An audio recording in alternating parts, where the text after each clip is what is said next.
Aquele dia começou de forma estranha, com aquela sensação pesada no peito que surge antes de qualquer coisa acontecer. Moren acordou mais cedo do que o habitual, sem despertador, encarando o teto como se esperasse notícias que ainda não haviam chegado. Fletcher ainda dormia ao seu lado, ocupando a cama como se tudo lhe pertencesse, até mesmo o ar. Ela ficou deitada imóvel por alguns minutos, ouvindo sua respiração e lembrando-se do que tinha que fazer naquela noite. O baile de gala da empresa. Não era comum ele insistir em levá-la. Quase sempre dizia que esses eventos eram para pessoas importantes e que ela não precisava se colocar no centro das atenções. Mas desta vez era diferente. A empresa havia sido comprada, haveria um novo CEO presente e ele não queria aparecer sozinho. Disse isso em voz calma, como se fosse um detalhe trivial. Mas Moran soube desde o primeiro instante que não era um convite. Era uma ordem disfarçada de elegância. Quando finalmente se levantou, já sentia o peso do dia sobre os ombros como uma mochila cheia de pedras. No banheiro, olhou-se no espelho mais do que o habitual, não por vaidade, mas por medo de cometer um erro. Os cabelos grisalhos nas laterais da cabeça estavam mais visíveis, o cansaço na pele mais evidente, e havia um brilho opaco no olhar que não estava ali antes. Enquanto se arrumava, sua mente repetia um manual de sobrevivência que aprendera ao longo de 25 anos. Falar pouco, sorrir apenas quando necessário, não chamar a atenção para si, não corrigi-lo, não ser muito presente. Sabia que antes de sair, ele checaria suas roupas, faria algum comentário cruel sobre seu rosto ou corpo e terminaria com o assunto de sempre: dinheiro. Mesmo sendo sua esposa, Moren ainda recebia uma mesada como se fosse uma adolescente pedindo permissão para viver. A conversa sobre o vestido se desenrolou exatamente como Moren havia previsto. Fletcher ligou para o quarto dela horas antes de saírem, celular na mão, com uma expressão que mal disfarçava o incômodo. Disse-lhe quanto podia gastar, um valor muito baixo para o tipo de evento a que iriam comparecer, e deixou claro que não iria discutir. Quando ela tentou mencionar que não tinha nada adequado no guarda-roupa, ele a olhou como se estivesse exagerando, como se seu desconforto fosse um mero capricho. Ele a examinou de cima a baixo e fez comentários ríspidos sobre como certas coisas já não lhe serviam na sua idade. Ela não gritou, nunca gritava. A humilhação sempre vinha na forma de frases curtas e calmas que a atingiam em cheio. O trajeto até o evento foi silencioso, como quase todas as viagens que fizeram juntos nos últimos anos. Moren olhava pela janela do carro observando a cidade passar, enquanto Fletcher checava mensagens e e-mails sem lhe dirigir uma palavra. Ao chegarem, o contraste foi imediato. Luzes, pessoas elegantes, conversas paralelas riçadas, altas. Antes de entrar, ele se inclinou em sua direção e foi claro, sem rodeios. Disse-lhe para não falar com ninguém, não andar sozinha e, se possível, ficar em segundo plano. Este não é o seu ambiente, concluiu. Moran assentiu sem questionar. Ela já havia aprendido que qualquer resistência, por menor que fosse, teria consequências mais tarde. Respirou fundo e entrou na sala, sentindo-se pequena, como se sua presença fosse um erro que devesse passar despercebido. Dentro do salão, Moren ficou encostada em uma das paredes, como tantas vezes lhe haviam instruído ao longo dos anos. Observava as pessoas sem realmente olhar para ninguém, tentando parecer ocupada, invisível. Fletcher circulava com naturalidade entre os grupos de executivos, apertando mãos, sorrindo de um jeito que ela conhecia bem e que nunca parecia à vontade em casa. De vez em quando, lançava-lhe um olhar rápido, mais para confirmar que ela ainda estava no lugar do que por genuína preocupação. Moran sentiu o corpo tenso, os ombros rígidos, como se estivesse se contendo para não ocupar muito espaço. Essa atmosfera a fez lembrar, dolorosamente, de tudo o que ela havia deixado de ser ao longo dos anos. Foi durante um desses momentos de distração, enquanto observava uma mesa repleta de copos, sem ousar tocar em nenhum deles, que algo dentro dela se quebrou. Uma voz masculina se elevou a poucos metros de distância, firme, confiante, diferente de todas as outras. Maureen não ouviu as palavras a princípio, apenas o tom, e sentiu um impacto físico imediato, como se tivesse ficado sem ar por um segundo. Virou a cabeça, quase involuntariamente, com o coração acelerado, e então o viu. Não precisava de confirmação, apresentação ou contexto. 30 e tantos anos não haviam apagado aquele rosto de sua memória. Julian estava lá, de pé, falando naturalmente. E quando seus olhares se encontraram, ficou claro que ele também a reconhecera. Não havia dúvidas, nenhuma confusão. No meio daquela sala cheia de pessoas poderosas, Maureen sentiu o tempo se comprimir sobre ela de uma maneira que jamais imaginara possível. Por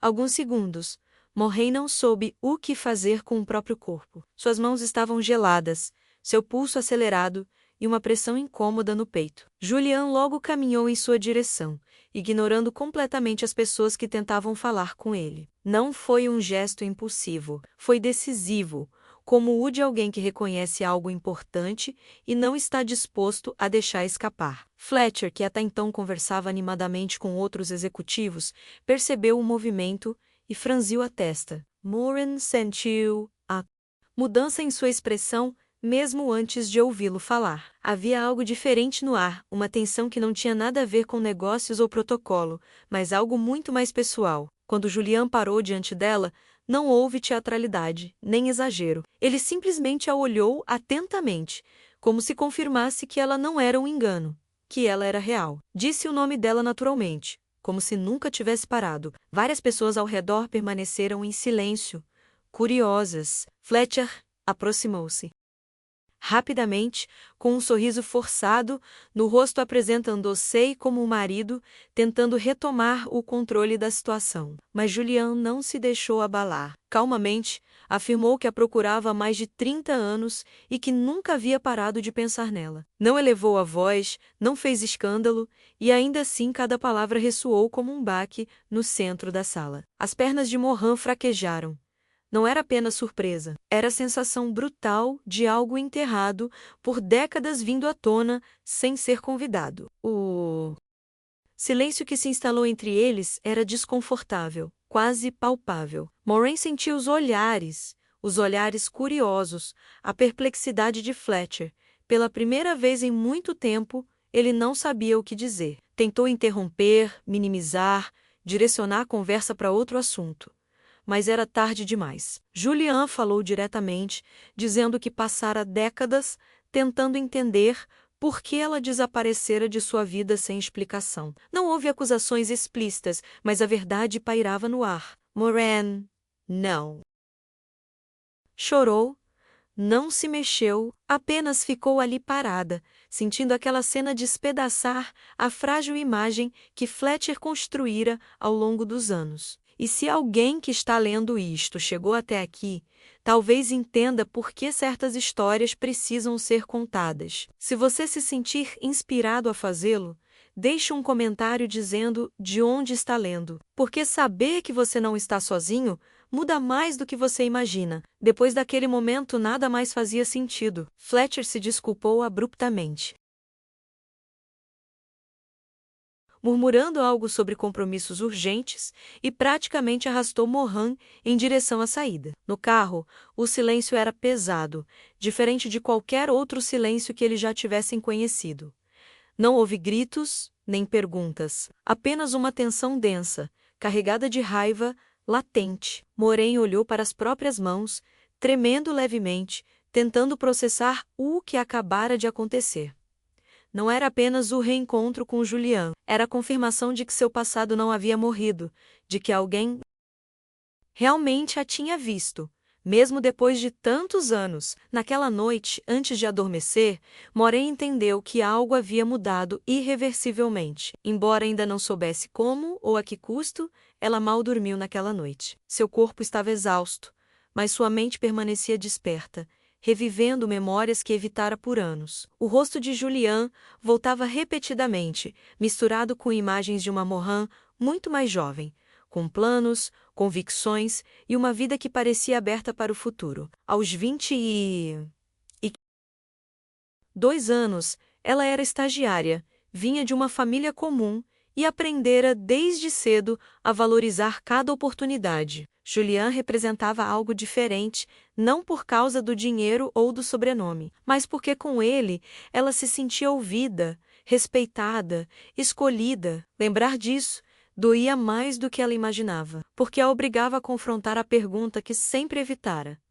Em que momento ela começou a desistir de si mesma? O noivado com Julian não foi impulsivo, foi uma decisão deliberada e compartilhada, celebrada em silêncio, porque sabiam que o relacionamento não se encaixaria no mundo dele. Quando a família Blackwood descobriu o plano, a reação foi imediata e cruel. O pai de Julian deixou claro que não permitiria a união. Morin foi convocada para uma reunião que jamais esqueceria, onde falaram sobre sua bolsa de estudos, seu futuro acadêmico e conexões capazes de fechar todas as portas para ela. Não gritaram. Não fizeram ameaças explícitas, simplesmente mostraram a ela friamente como poderiam destruí-la facilmente se ela insistisse em ficar. Ela saiu de lá com uma sensação de pânico que nunca havia sentido antes, compreendendo que não estava lutando apenas por amor, mas pela própria sobrevivência. A pressão não parou por aí. Nos dias seguintes, Morin recebeu ligações, mensagens indiretas e avisos disfarçados de conselhos. Deixavam claro que Julian também pagaria um preço alto se ela não desaparecesse, que sua carreira, seu nome e seu futuro nos negócios da família estariam arruinados. Durante esse mesmo período, Morin guardava um segredo que ninguém mais sabia. Ela estava grávida. Descobriu sozinha, com um teste comprado às pressas, sentada na beira da cama, tentando não fazer barulho. Pensou em contar a Julian, mas o medo era maior. Medo de piorar tudo, de que usassem isso como mais uma arma, de ficar presa sem saída. A decisão de terminar o relacionamento foi tomada por pânico, não por falta de amor. O fim foi abrupto, frio, repleto de mentiras que Morin se obrigou a contar para protegê-lo. Julian nunca soube a verdade.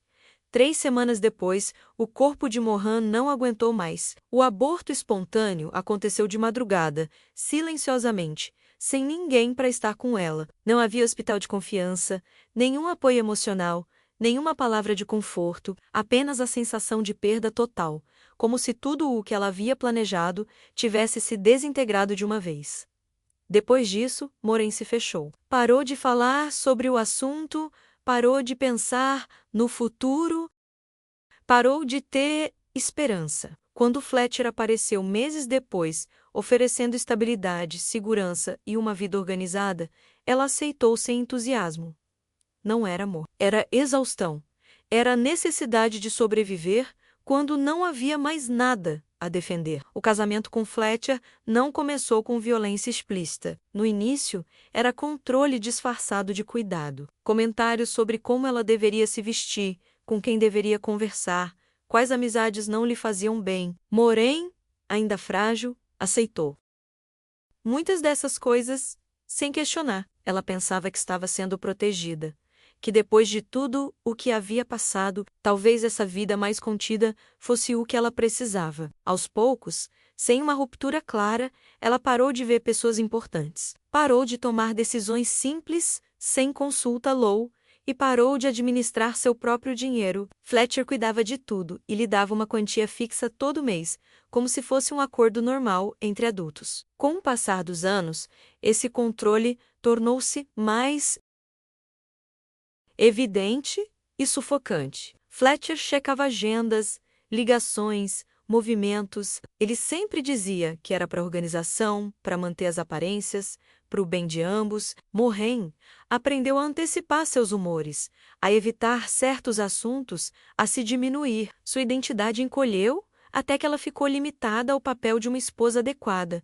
silenciosa e funcional. Qualquer tentativa de independência era recebida com desprezo ou ridículo. Ela não se via como mulher abusada, via-se como alguém que havia falhado de alguma forma e precisava compensar. Essa confusão foi o que a manteve nessa situação por tanto tempo. Não havia hematomas visíveis, apenas a vigilância constante que a convencia, dia após dia, de que não podia viver sem ele. Com o tempo, Moran começou a notar pequenas lacunas em sua própria história. Cartas que nunca chegaram, convites que ninguém mencionou, oportunidades que pareciam desaparecer antes mesmo de existirem. Ela não entendia por que ninguém do seu passado a procurava, porque certos nomes simplesmente pararam de aparecer em sua vida. Durante anos, ela atribuiu isso à passagem do tempo, à distância natural entre as pessoas. Foi só depois do baile de gala que algumas peças começaram a se encaixar. Fletcher sempre sabia mais do que demonstrava. Ela sabia quem estava aparecendo na cidade,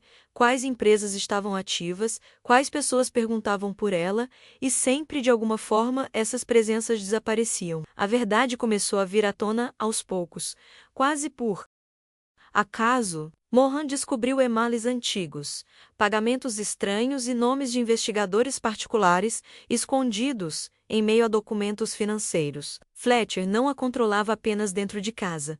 Ele trabalhava ativamente para isolá-la do mundo. Por décadas, ele pagou para vigiá-la, interceptar tentativas de contato, garantir que ninguém do passado dela pudesse alcançá-la novamente. Julian não desistiu de procurá-la. Ele foi impedido repetidas vezes por uma teia de interferências cuidadosamente orquestrada. Compreender isso foi devastador. Não se tratava apenas de um casamento fracassado. Era uma vida manipulada de forma consciente, deliberada e cruel. O contato com Julian não foi imediato nem impulsivo. Após o baile de gala, passaram-se alguns dias de pesado silêncio até que ele encontrasse uma maneira segura de contatar Moran sem a interferência de Fletcher. A princípio, ele não falou sobre o passado ou sentimentos. Falou sobre trabalho, sobre um projeto concreto, uma posição real. Algo que reconhecesse sua experiência e capacidade, não seu sobrenome ou sua idade. Para Moran, aquela proposta foi mais perturbadora do que qualquer declaração de amor. Não porque ela duvidasse da competência dele, mas porque envolvia algo que ela não fazia há anos. Escolher. Aceitar significava reconquistar a independência financeira, sair do controle absoluto de Fletcher e se expor a consequências que ela conhecia muito bem. Quando Fletcher soube da proposta, sua reação foi imediata e desproporcional. Ele não gritou, não perdeu a compostura, mas a violência estava ali, clara e cortante. Ameaçou com processos judiciais, ruína financeira e a faria parecer instável caso tentasse deixar o casamento. Houve empurrões, intimidação física pela primeira vez, uma proximidade perigosa que Moran jamais havia experimentado dessa forma. Ele deixou claro que não pretendia permitir que ela retomasse o controle de sua vida. Naquela noite, Moran dormiu completamente vestida, com a bolsa pronta, compreendendo que o risco não era mais apenas emocional. Permanecer ali significava desaparecer completamente. O que Fletcher não sabia era que, enquanto tentava assustá-la, o chão já estava cedendo sob seus pés. Julian havia descoberto sérias irregularidades na empresa, transações financeiras inconsistentes com simples erros administrativos. Não se tratava de vingança romântica, mas da consequência lógica de alguém que sabia ler números e estruturas de poder. Havia uma investigação silenciosa em andamento envolvendo lavagem de dinheiro e nomes que Fletcher vinha gerenciando cuidadosamente há anos. Moran soube disso sem comemoração, sem alívio imediato. A informação não dissipou o medo, mas lhe deu algo que não tinha antes: margem de manobra. Pela primeira vez em décadas, Fletcher não era intocável. A decisão final não foi dramática. Não houve grandes discursos ou cenas. Moran esperou o momento certo. Reuniu os documentos, aceitou formalmente o emprego e saiu de casa, levando apenas o essencial. Ao fechar a porta, ela entendeu que estava deixando para trás, mais do que um casamento. Estava se libertando de uma narrativa na qual nunca teve voz. Se você leu até aqui, talvez valha a pena compartilhar esta história com alguém. Às vezes, Tudo o que uma pessoa precisa é se sentir apoiada para começar a sair da própria sombra. Maureen não sabia como seria sua vida dali em diante, mas sabia de uma coisa com absoluta certeza: nunca mais permitiria que outros decidissem por ela. O início deste novo capítulo não foi fácil nem imediato. Moran não saiu daquela casa sentindo-se forte ou vitoriosa. Saiu cansada, desconfiada, com medo de errar. Os primeiros dias, no novo emprego, foram marcados por insegurança e silêncio. Ela tinha experiência, tinha capacidade, mas durante anos fora tratada como incapaz. Cada reunião, cada decisão que tomava sozinha, exigia um enorme esforço interior. Julian estava presente, mas respeitosamente, sem pressão, sem expectativas românticas. Ele não tentou recuperar o tempo perdido. Compreendeu que Moran não era mais a jovem de 22 anos que ele havia deixado para trás, e ela também não queria reviver aquele passado. O que estava sendo construído ali era algo novo, com cuidado e paciência. Com o passar das semanas, Moran começou a recuperar algo que não tinha percebido que havia perdido completamente: a confiança em seu próprio julgamento. Retomou o controle de suas finanças, organizou seu tempo e até conseguia elaborar planos simples, sem pedir permissão. Seu vínculo com Julian se fortaleceu naturalmente, sustentado por conversas honestas e silêncios confortáveis. Não havia grandes promessas nem idealizações. Ambos carregavam cicatrizes profundas, o que os tornava mais cautelosos. Para Maureen, a verdadeira mudança não foi se apaixonar novamente, mas sente-se livre para escolher se apaixonar ou não. Essa liberdade, conquistada tardiamente, mas com consciência, era algo que ninguém jamais lhe tiraria.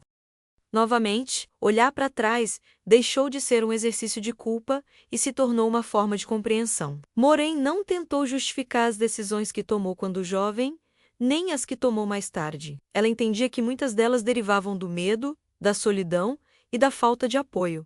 Aceitar isso não era se render, era parar de se punir por ter sobrevivido da melhor maneira possível. Com o tempo, ela se reconectou com pessoas do passado, reconstruiu relacionamentos que haviam sido rompidos sem explicação.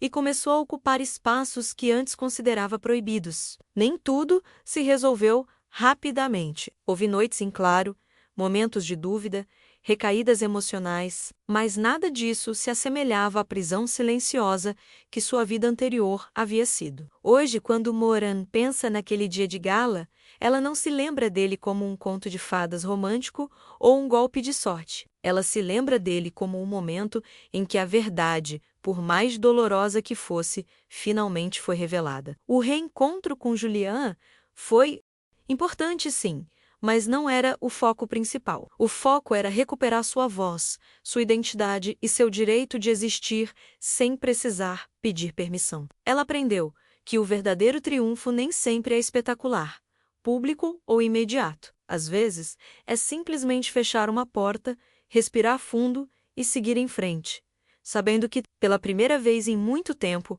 a vida é verdadeiramente dela novamente. Maureen nunca mais foi a mesma pessoa depois de tudo aquilo, e nem tentou ser. Ela entendia que não precisava recuperar a mulher que fora antes, porque aquela versão não tivera escolha. A mulher que existia agora era diferente, mais cautelosa, mais consciente, menos disposta a tolerar silêncios impostos. O processo de separação judicial foi longo e exaustivo, com tentativas de intimidação que já não surtiam o mesmo efeito. Fletcher foi perdendo poder gradualmente, não só por causa das investigações em curso, mas porque Maureen já não respondia por medo. Vê-lo desmoronar não lhe trazia satisfação. Trazia-lhe clareza, a certeza de que nunca fora fraca, simplesmente estivera presa. Escrever esta história não foi fácil. Ainda existem memórias dolorosas, decisões difíceis e perguntas sem resposta. Mas Maureen sabe que permanecer em silêncio significaria ceder ainda mais terreno. Contar o que aconteceu, honestamente sem floreios, faz parte de recuperar o que lhe foi tirado durante décadas, não para inspirar histórias de amor na terceira idade, mas para mostrar que sempre há um ponto de ruptura mesmo quando parece tarde demais. A verdadeira reconstrução não veio de outra pessoa, mas sim de se permitir existir sem vigilância, culpa ou permissão. Aquele dia, o baile de gala, não foi o fim da sua história. Foi, finalmente, o começo.